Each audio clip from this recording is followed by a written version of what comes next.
I'm Sunny Williams. I'm up here on the International Space Station. So this is Node 2. This is a really cool module. Of course, most of these modules you'll see they have 4 sides, and they're put together. That way we could sort of work on a flat plane, either a wall, a floor, another wall, or the ceiling. But you know, again, all you have to do is turn yourself and your reference changes. The reason I'm bringing that up is because this is where 4 out of 6 of us sleep. And so people always ask about sleeping in space. Do you lie down? Are you in a bed? Not really, because it doesn't matter. You don't really have the sensation of lying down. You just sit in your sleeping bag. So here's one sleep station right here. I'm going in right now. You can follow me if you want. So I'm inside. It's sort of like a little phone booth, but it's pretty comfy. I've got a sleeping bag right here that we sleep in, so we don't have sort of like a little bit of a cover. We don't fly all over the place. But you know, you can sleep in any orientation. I have it sleeping, feeling like I'm standing up right now, but like you saw, I'm on the floor. But it doesn't matter if I turn over and I sleep upside down. I can't have it. I don't have any sensation in my head that tells me that I'm upside down, so it really doesn't matter. The sleep station is also like a little office. We've got a computer in here. As you can see, we've got a couple little toys. I've got some books. I've got some clothes and other things that make it sort of like home. I'm coming out. And just for reference, that's one sleep station. This one's another, right here. There's one on the ceiling, if you want to call it, right here. And then there's a 4th on the other wall over here. So all of us sleep in a little bit of a circle. All right, come on back. There's more to show you. I know that there's some questions about how to use the bathroom and how do you actually live in space like normal, like at home. I mentioned real quickly about getting up in the morning and brushing your teeth and washing your face. Well, how do you do that? Well, here is the bathroom, essentially. You get up in the morning, and we have a little kit, and it has all the essential things that you need, like your toothbrush and toothpaste and brush. See how much better the brush makes my hair look? I'm just joking. It still stands up straight. It doesn't matter where you are. It's always going to stand up straight while you're up in space. A lot of people ask about toothbrush and toothpaste. So, luckily enough, toothpaste, you can do it upside right this way, is sticky, and so it sticks to your toothbrush. No problem. Another cool thing is that water sticks to your toothbrush too. If you can see it, I'll have some water come out. The water is pretty neat up in space. It'll stick to your toothbrush, and it will make a big bubble. And that's just by surface tension. And then you can drink it. So a lot of people ask about what do you do with the toothpaste after you brush your teeth.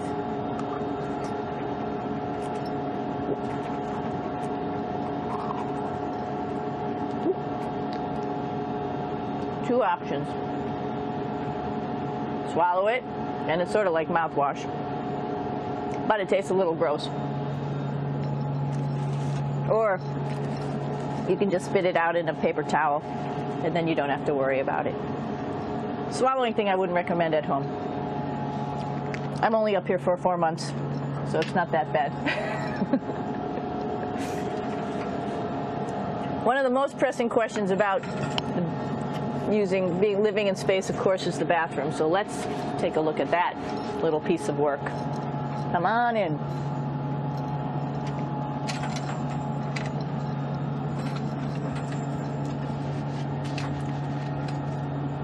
Here we are at the throne. This is awesome. You might see the little, you might have noticed the little moon on the outside.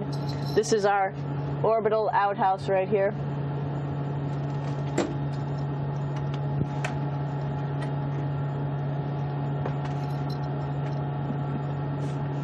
And of course, it serves for two functions. Number 2, right here. I'll show you. But you see it's pretty small, so you have to have pretty good aim, and you'll be ready to make sure things get let go the right direction. And it smells a little bit, so I'm closing it up. And that's, of course, for number 2. And this guy right here is for number 1. So they're sort of two slightly separate functions, but you can do a little, essentially both, by hanging on right here and doing number 1 and number 2. I might add it's color coded, so you really don't get it mixed up, which is nice. This is yellows for number 1. And of course, you do have your privacy. There's a little door, so other people know that you're in there. Here's a pretty cool place. This is sort of like in your house where everybody meets in the morning. After you wash your face, brush your teeth, you want to find something for breakfast. And this is our kitchen. You might notice there's all sorts of foods here. It's like opening the refrigerator. You got all your different stuff that you want to have: drinks, meats, eggs, vegetables, cereals, bread, snacks. And that's a good place. That's where you find all the candy. Side dishes, and then some little power bars just in case. So we have all this type of food. Some of it is dehydrated, and so we have to hydrate it, fill it up with water. Some of it is all ready-made, and then all we have to do is heat it up. So something like this, I'm pulling out barbecued beef brisket. Pretty yummy. Not only is this food made in the U.S., but we also have food here from Japan. We've got Russian food. As you can see, all these red containers are filled with food that's from Russia. And then we get some of our specialty stuff, some things that we like, some of our favorite stuff that your family can send up.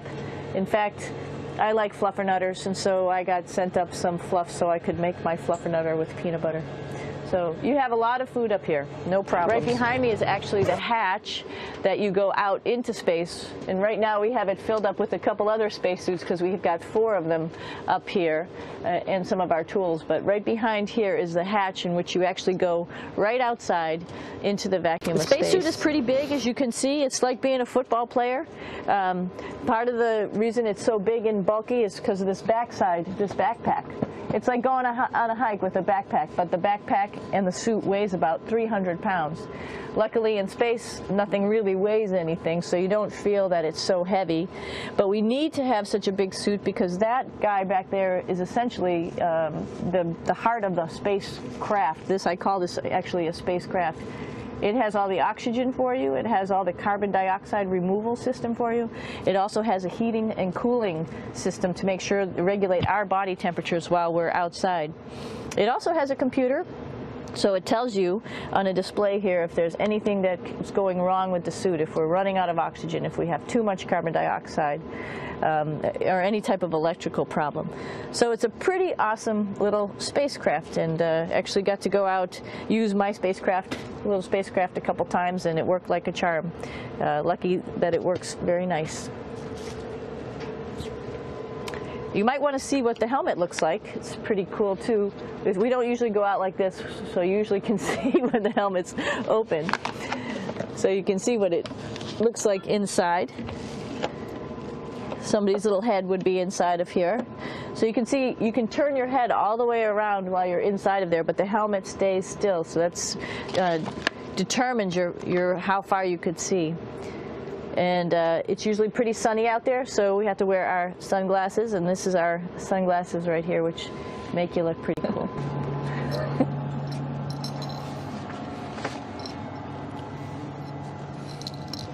It's like a glass-bottom boat. This is the cupola. It sticks down below the space station. It's one of those places you find yourself hanging out in all the time because all you want to do is look back at our planet. I think some questions I had were about what do you do in your free time?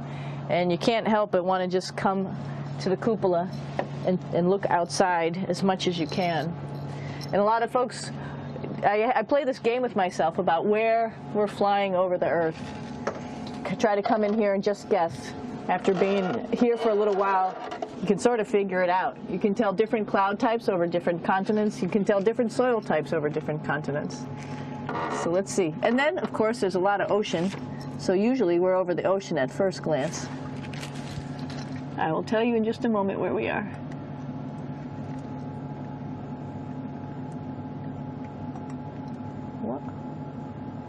There we go. So right now we are right over Africa. It's a little bit cloudy, as you can tell, but we're right over the continent of Africa. Hey, what's that? I think that's a Soyuz spacecraft. That's the spacecraft that's taken us home to planet Earth today. Oh my gosh, we might have to go take a look at that. That's pretty cool. It's a little bit smaller than the rest of the spacecraft, the space station, so you'll see if we go there, it will be a little bit more crammed. But we're going, you can look all the way back to the back of the spacecraft, which is where the Russian segment is.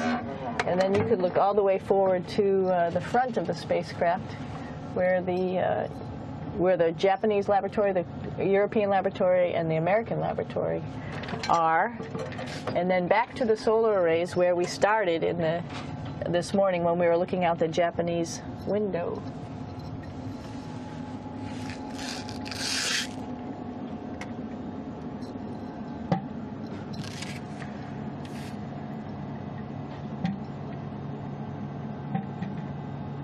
So other questions that were here are, what would you recommend as a job, if so, and to what type of person would want to be an astronaut?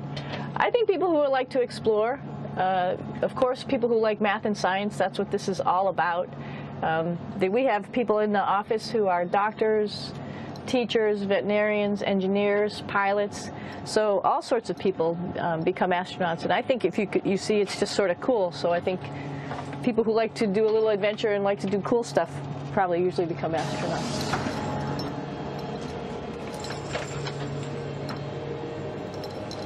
Hey, Aki, what are you doing down there? Crashing things. This is one of the cool things about space, too. It sort of looks like there's a big old hole here, but you don't even think twice about it. You could just jump over the hole, or if you want, you can go jump into the hole. I'm coming down. Woo!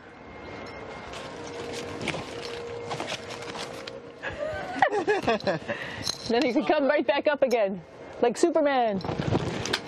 Woo!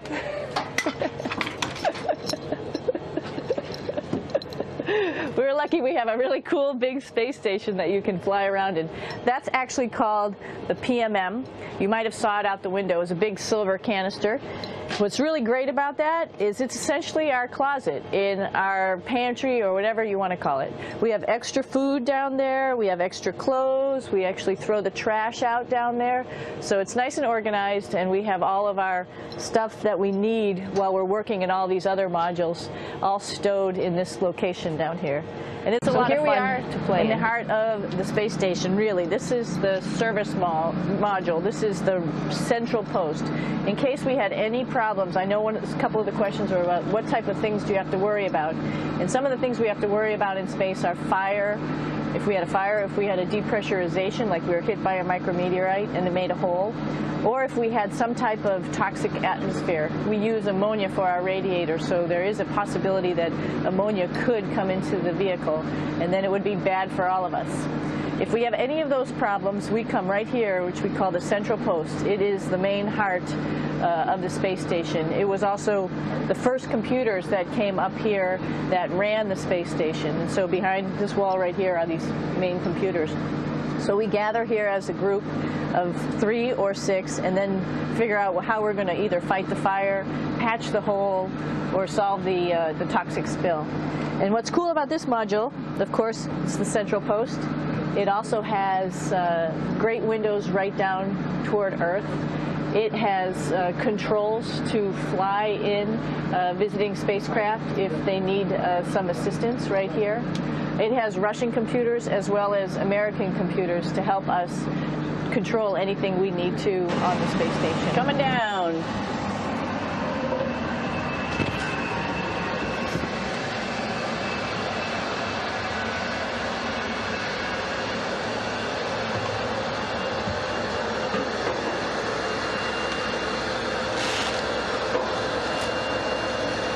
little tricky getting in here.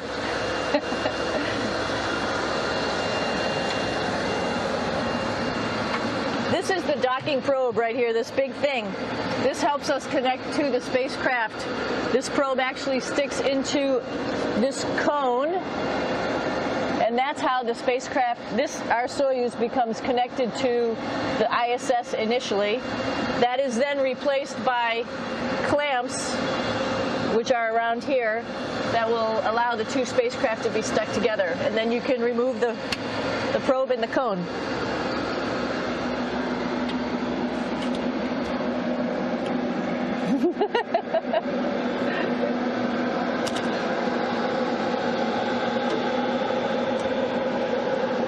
You okay?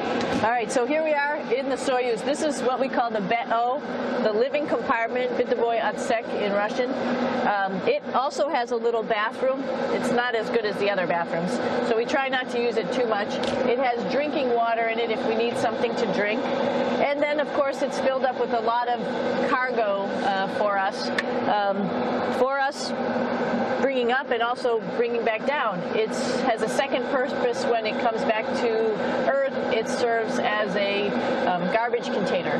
During the descent, we'll get rid of this area right here, and everything that's in it will just burn up as it's coming into the atmosphere, so that way we can get rid of a little bit of trash. But the main area where we were on launch and where we're going to be on descent is down here, because we're not part of the trash. So we're in a safe place. So we're in the descent module, SA.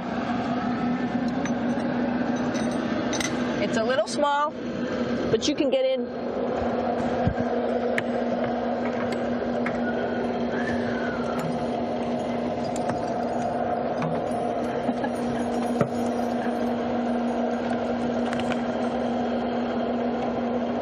Not sure how well you could see in here. Hold on for a second. I'm going to turn it up this way, just so you could see the hatch, and you could see Kevin. It's a little bit small, but we'll come in and show you around. You coming in? Probably not. Okay.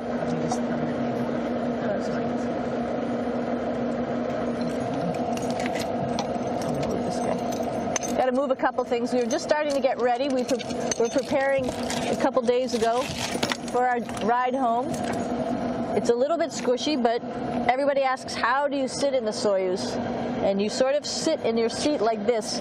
The seat is molded to your body, and so you can just sort of squish in here and be pretty relaxed. Everybody has a handmade seat for them. And then, of course, there's a control panel, and that's where we do most of our actions and work right here. There's hand controllers which you can fly the vehicle with, and there's a stick right here primarily used for communications when we're trying to talk to the ground. So 3 of us fit in here. Like I said, it's a little squishy, but somehow it seems like we all managed to get in here and fit pretty well, and it's a pretty safe ride home. You're probably wondering, what's all this junk behind us? Well, it's all of our parachute, first of all, and then it's all of our survival gear, just in case we end up landing in some strange place on the planet and nobody's there to rescue us right away. We have all sorts of survival gear with us, keeping us safe in here. So they've pretty much thought of everything. And we'll be home on the planet within the next 12 hours. Pretty shocking.